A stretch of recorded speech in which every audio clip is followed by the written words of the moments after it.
Hello and welcome. मेरा नाम है शिप्रा और मैं आपके लिए आज लेकर आई हूँ एक बहुत स्पेशल वीडियो। मेरा भारत महान। बट क्या हम जानते हैं कि ऐसी क्या चीजें हैं जो हमारे देश को महान बनाती हैं?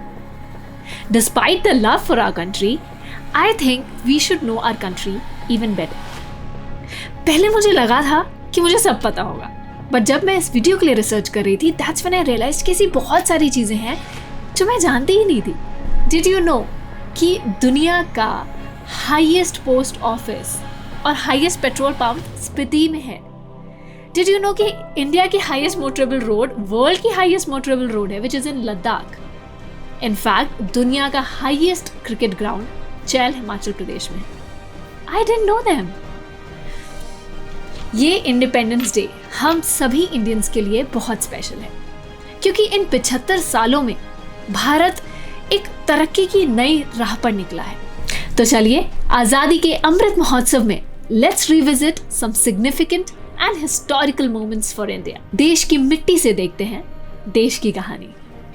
चलिए शुरुआत से शुरू करते हैं। इंडिया का ज्योग्राफिकल जन्म कैसे हुआ? लाखों साल पहले लैंडमास का धरती पर एक बहुत बड़ा टुकड़ा था जिसे पैंजिया कहते थे। इसी में से भारत अलग होकर इंडियन ओशन से होते हुए एशिया से जुड़ गया, जिसके भारी टकराव से हिमालयन माउंटेन रेंजेस बनी। हालांकि ये प्रोसेस इतना लंबा था जिसमें कई 100 साल लग गए।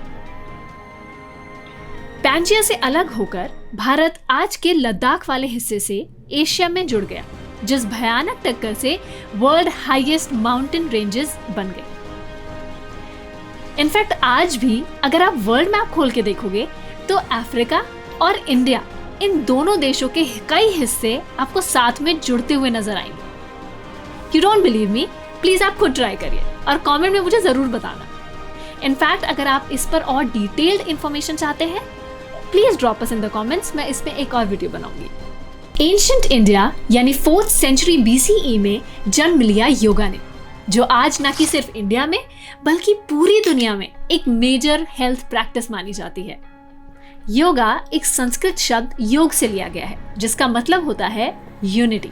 स्वामी विवेकानंद जी ने यूएस में 18th सेंचुरी में योगा इंट्रोड्यूस किया था और आज के टाइम पे योगा यूएस की टॉप हेल्थ अप्रोच बन चुकी है।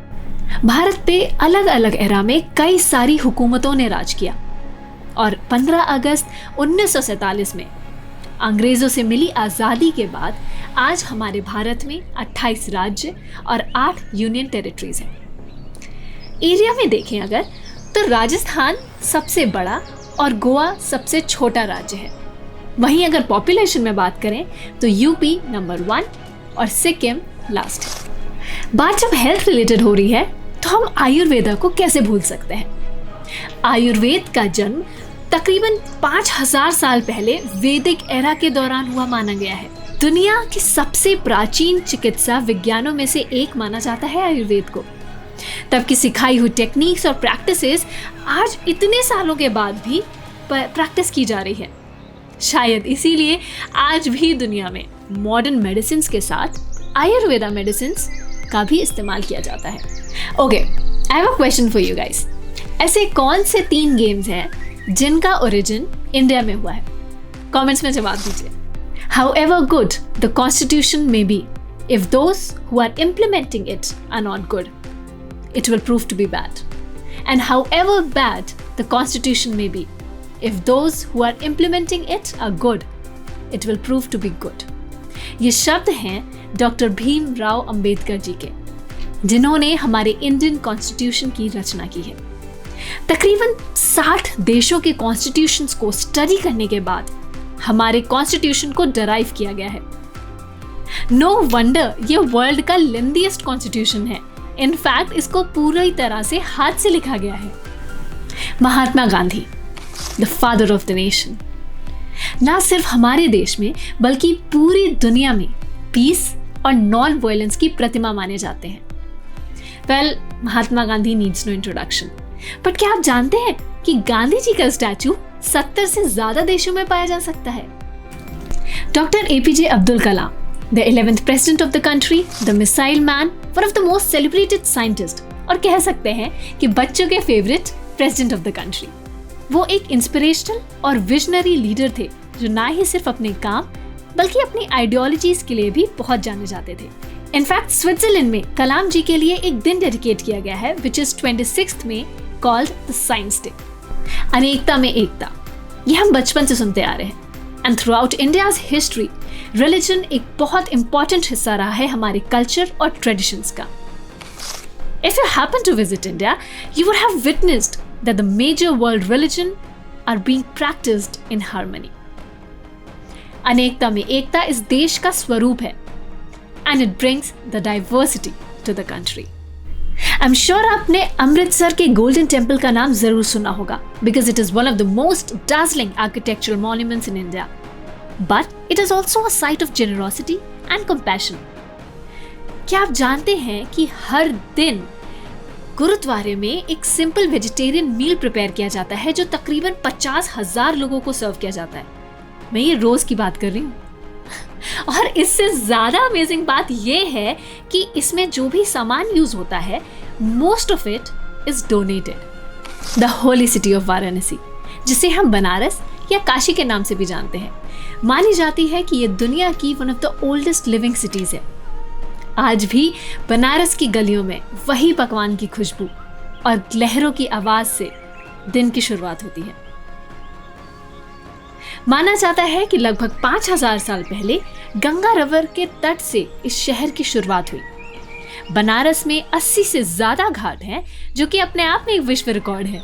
इस शहर ने हमें कई बड़े बड़े कलाकार भी दिए हैं, जिनमें से मुंशी प्रेमचंद, तुलसीदास, भारतेंदु हरिश्चंद्र और शहनाई के उस्ताद बिस्मिल्लाह खान जैसे कई और क्लासिकल आर्टिस्ट हैं। इंडिया ने अपना पहला रॉकेट डॉक्टर विक्रम साराभाई के नेतृत्व में 1963 में बहुत परेशानियों के बाद लॉन्च किया, जिसके बाद हमारी स्पेस जर्नी की शुरुआत हुई। Indian air force pilot doctor Rakesh Sharma became the first Indian to fly to space, जिसके बाद कल्पना चावला, डॉक्टर के सिवान आज हमारे एक स्पेस आइडल्स बन चुके हैं। इसरो ने ऐसे कई मुकाम हासिल किए हैं जिसपे हर भारतीय को गर्व हो, फिर चाहे वो मंगलयान हो या चंद्रयान। और ऐसे कई और फ्यूचर प्रोजेक्ट्स हैं जिसको इसरो प्रिपेयर कर रही है। And the recent mission to Mars is a testimony to what India can achieve with its new generation. Well, I'm sure आपको ये तो जरूर पता होगा कि हमारे इंडियन सेलिब्रिटीज, फिर चाहे वो अमिताभ बच्चन जी हो, रजनीकांत हो, शाहरुख खान हो, आमिर खान हो या सलमान खान हो, इन सभी की दुनिया भर में बहुत फैन फॉलोइंग है।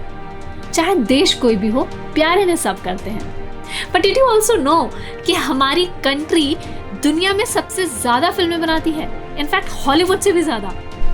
वेल, ये तो थी फिल्म्स की बातें, but did you know that India has also produced number of people who hold the position of power all across the world. अगर हम बात करें ग्लोबल सीईओज की, Satya Nadella, the CEO of Microsoft, Sundar Pichai, the CEO of Google, Dina Nair, CEO of Chanel, Shantanu Narayan, Indira नोई, अरविंद कृष्णा, ऐसे बहुत सारे CEOs हैं जो आज दुनिया पर राज कर रहे हैं। And many more geniuses like you who are currently building on your future. इन 75 सालों में भारत ने बहुत कुछ देखा है, बहुत कुछ जिया है, इंडस्ट्रियल रेवोल्यूशन से लेके टेक्नोलॉजिकल और इंफ्रास्ट्रक्चर रेवोल्यूशन तक, जहाँ 70s का म्यूजिक आज भी मिलेनियल सुनते हैं और 60s के ग्रैंड पेरेंट्स जेन जी से उनसे टेक्नोलॉजी सीख रहे हैं।